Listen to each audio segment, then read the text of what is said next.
Hey, I wanted to do a little review and tutorial on how to change oil in these impacts. It's a Chicago Pneumatic 734.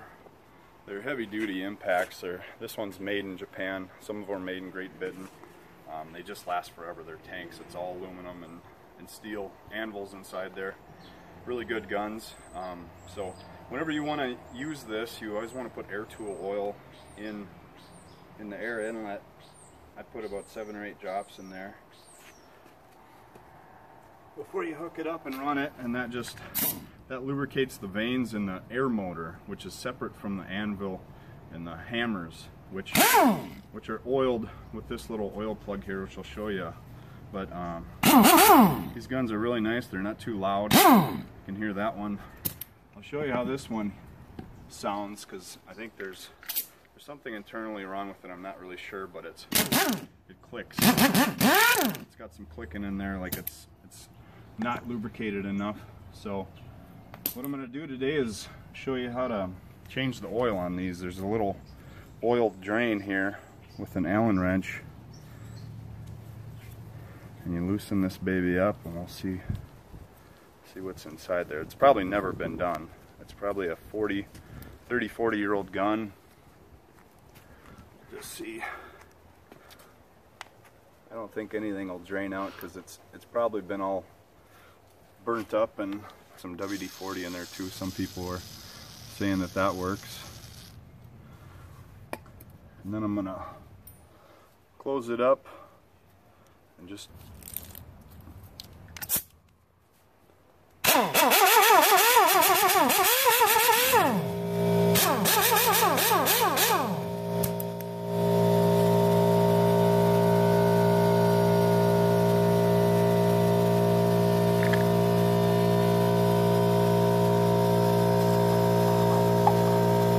it's getting there was some water in the system there. You can see in the bottom of the cup, that's actually some water separation there.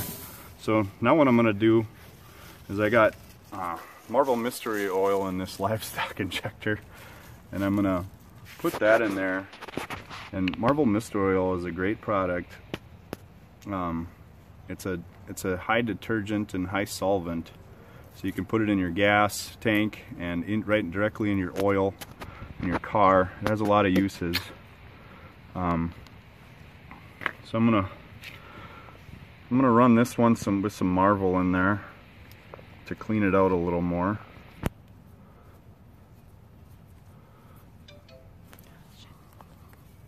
Marvel's actually, you can use it as an air tool oil. But Marvel makes an air tool oil that's especially for the inlets on air tools. It's basically the same product as regular Marvel, but it has a lot more corrosion inhibitors. So if you're not using your air tools every day, you run actual air tool oil. You can also use ATF, automatic transmission fluid, but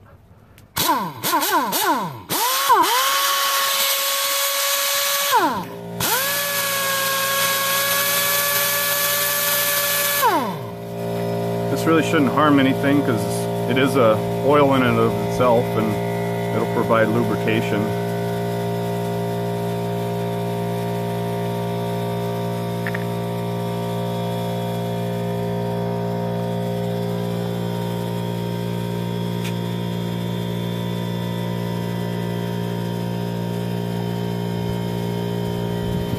So a lot of it stayed in there. It's not coming out.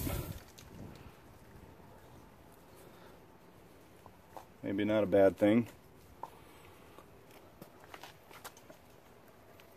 Okay, so this is what drained out. I added some of the Marvel Mystery Oil and a little automatic transmission fluid, and you can see it's really dirty, and there's a lot of metal filing shavings in there.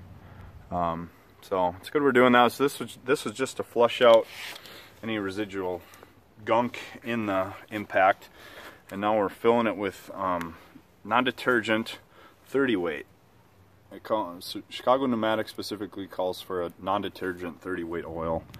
So other people have said they've gotten by with other things, but this is what they specifically spec.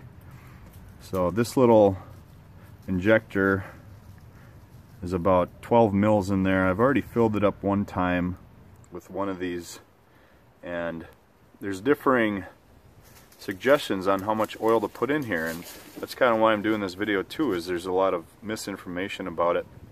Basically, some people say it all it needs is an ounce of oil. Some people say just to put a little bit in there.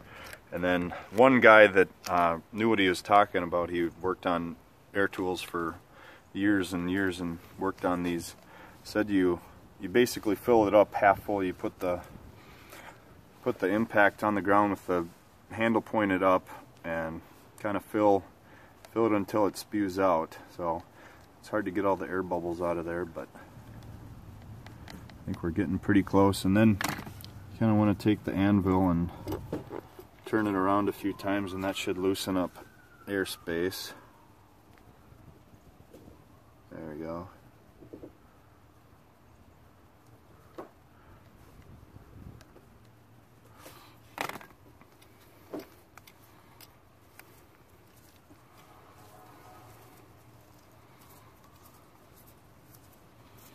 Yeah, these air tools they probably never had the oil inspected on them. Never had the oil changed, and they've still just ran great. So they don't really require much lubrication, but of course they're going to last longer with the proper amount of oil in there, and make them going to last a lot longer. So nothing came out of them, but it's good we're doing this.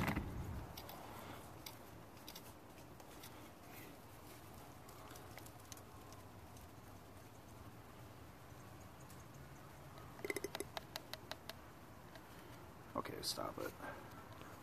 Alright, well, we got her filled up, got the set screw back in there. Each one of them took about 2 of these oil caps full. It's 12 millimeters in this little ejection tool, which by the way works great. So about 25 to 35 milliliters of 30 weight non-detergent oil. Basically you just got a funnel wouldn't work, really an injection or a syringe is the best. Put it in that hole and just keep turning the anvil and allow that weight to distribute in there and to sink down. So this is a moment of the truth. If you remember, this one was kind of clicking, and I can just feel it. It's a lot smoother now. So we'll see what it sounds like. Oh yeah.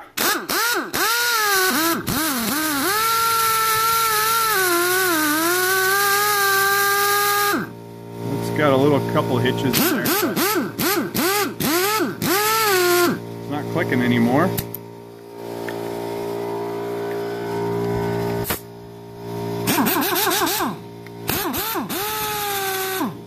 My compressor's not enough to really keep up with these things, but I can just tell they're a lot smoother and a little quieter too.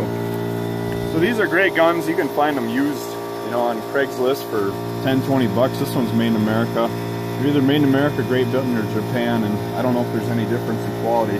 You're probably going to have some oil seeping out, you know, for the next few days, and if the seals aren't good, it might do it continuously. So they're probably not the best for body men. Snap-on would be the best for that. It's internally oil lubricated in the head with synthetic, the new ones anyway. And then those Ingersoll Rands are grease lubricated. So yeah, I'd say if I was to do it again, I'd flush it with ATF or Marvel Mystery Oil, and then fill it up with some good 30 weight, and you're good to go. Thanks.